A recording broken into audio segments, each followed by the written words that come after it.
Ngayong araw ay aking kaarawan. Sakto, despedida din ng ate ng bebe ko at ng pamilya niya dahil uuwi na sila ng US. Hindi na kasi ako naghahanda dahil matanda na ako. Inuman na lang at pulutan, ganern. Tinulungan ko pala ang mama ng bebe ko magluto. Ako sa prito at siya naman sa kaldereta, labong at saluyot, spaghetti, palabok, pakbet, fruit salad. Grabe, ang daming pagkain. Solved na naman tayo nito. Dito kami sa Moonbay Marina Water Park nag-celebrate. Yearly nagsiswimming kami dito. Gustong gusto ng mga bata dito dahil may wave pool. Ayos dito. Mag-outing na kayo dito kasama ang family and friends. Eto FB nila.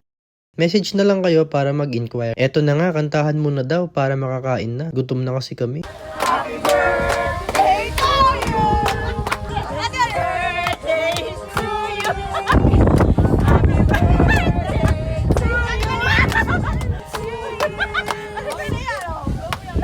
Ang sarap ng mga luto ni Tita B. Taon-taon, kada may magbo-birthday sa pamilya nila, parang may catering lagi. Dahil sa dami niya laging niluluto. Gusto niya kasi mabusog lahat ng bisita. At dahil sa dami, pwede ka pa mag-take out.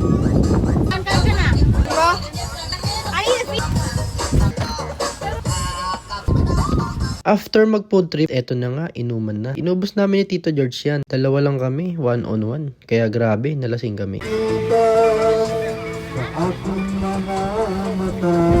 At syempre, ang daming pagkain. Kaya food trip lang tayo ng food trip.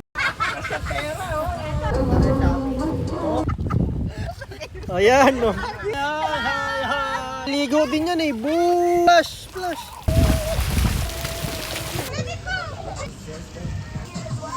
Wait! Wait! Wait!